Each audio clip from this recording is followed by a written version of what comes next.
New year के party होई मुर्गा बनी वसारी में, मुर्गा बनी वसारी में। न्यू ईयर के पार्टी होई मुर्गा बनी वसारी में।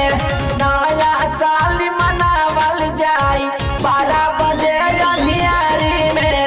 नया साल मनावल जाई 12 बजे अंधियारी में।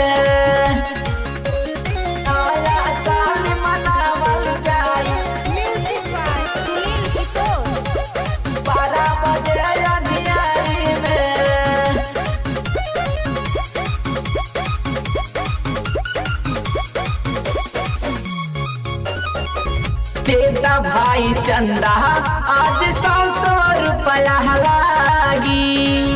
ओकर नाम कट जाई भैया जे घरे भागी, भैया जे घरे भागी।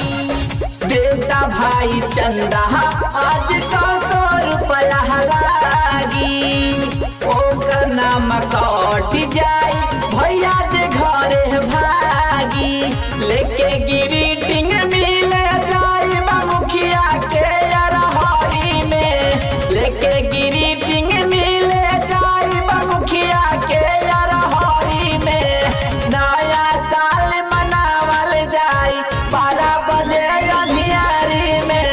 नया साल मनावल जाई 12 बजे अंधियारी में।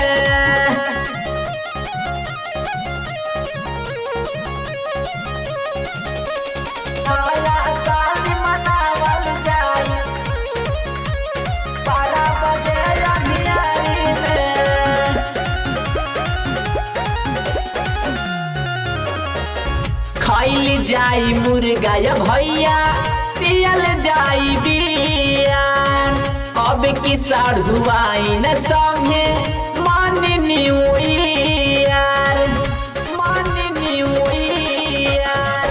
खाइल जाई मुर्गा या भैया पियल जाई बियार। अब की साढ़ुआई न संगे मान न्यू ईयर।